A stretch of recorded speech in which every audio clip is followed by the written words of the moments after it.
Let me read to you a passage from the 6th chapter of St. Mark's Gospel, verses 1 to 6. It's the Gospel for Wednesday of the 4th week in Ordinary Time. St. Mark writes, Jesus left there and went to his hometown, accompanied by his disciples. When the Sabbath day came, he began to teach in the synagogue, and many who heard him were amazed. "Where did this man get these things?" they asked. "What is this wisdom that has been given to him? He even does miracles. Is not this the carpenter? Is not this the son of Mary, and the brother of James and Joseph and Judas and Simon? Are his sisters not here with us?" And they took offense at him. Jesus said to them, "Only in his hometown, among his relatives, and in his own house is a prophet without honor." He could not do any miracles there, except lay his hands on a few sick people and heal them. And he was amazed at their lack of faith. That's from Mark chapter 6, verses 1 to 6. What does this suggest to us? Well, it suggests things about faith. You know, in reading this passage, it is important that we bear in mind its context.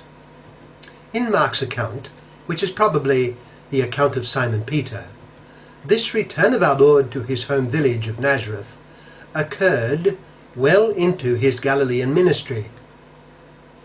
All Mark has had to say of Nazareth to that point is his mention in the first chapter that Jesus came from Nazareth to be baptized by John in the river Jordan.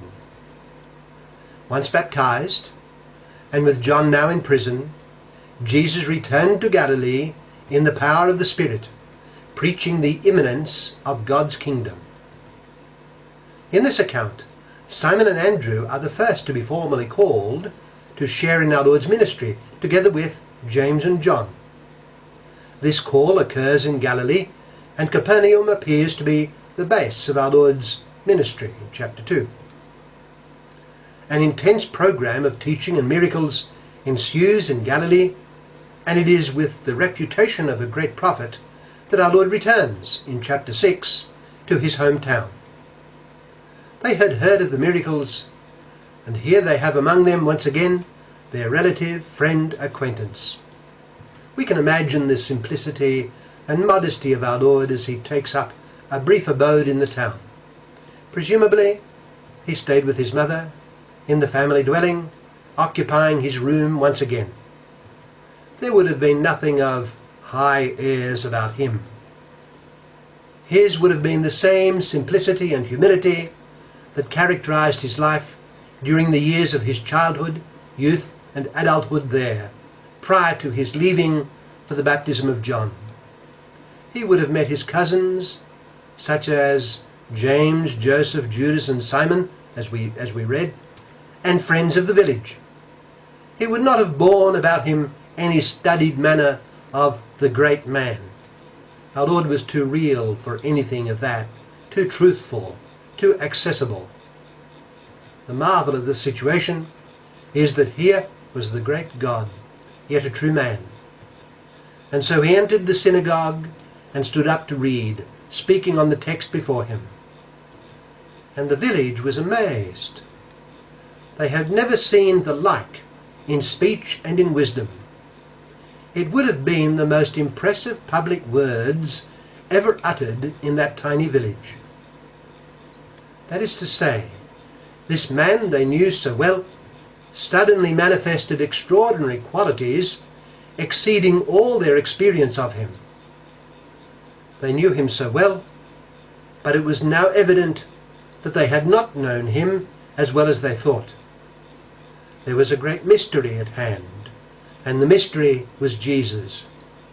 He was far more than they had assumed. Were our Lord's townsmen to step forward to acknowledge the new reality being thus manifested before them, or were they to refuse? That was the question. We read that many who heard him were amazed. Where did the man get these things, they asked. What is this wisdom that has been given to him, that he even does miracles? Is not this the carpenter? Is not this Mary's son, and the brother of James and Joseph and Judas and Simon? Are not his sisters here with us?" They had heard of the miracles, and now they heard his inspired and heavenly words, expressing a faultless wisdom, the like of which Nazareth had never witnessed before. It thereupon placed them at the crossroads, and despite the manifest facts before them, we read that they took offence at him. They refused confidence in him. Our Lord came unto his own, and his own did not accept him. Observe just one detail, though. St. Mark tells us that many who heard him were amazed and reacted in this way. He does not say that this was so of all. Nazareth was a picture encapsulating the general pattern. The Word was made flesh and dwelt among us. He came unto his own, and his own did not receive him. But to all who did accept him, he gave the power to become children of God. The Nazarenes refused to accept in Jesus anything more than the simple and humble man with whom they had long been familiar. It looks like a common form of pride, a reluctance to acknowledge one who was revealed to be higher and more than they. Sin jostled in and pushed aside the Holy One. They refused to honour him beyond what was their comfortable custom. As our Lord sadly commented, only in his hometown, among his relatives, and in his own house is a prophet without honour. Ominously, it meant that he could not do any miracles there, except lay his hands on a few sick people and heal them. Presumably, the few sick people were among the few who did believe in him. Our Lord was amazed at their lack of faith, because the evidence was so manifest.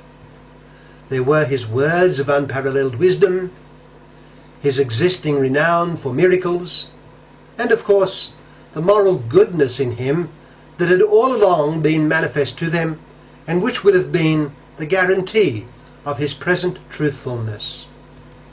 Our Lord was amazed at their refusal to believe. Its source was sin, and its upshot was that they did not believe and did not receive the blessings of heaven available in him. Let us learn from this and resolve to make faith in Jesus Christ, who is true God and true man, the foundation of life.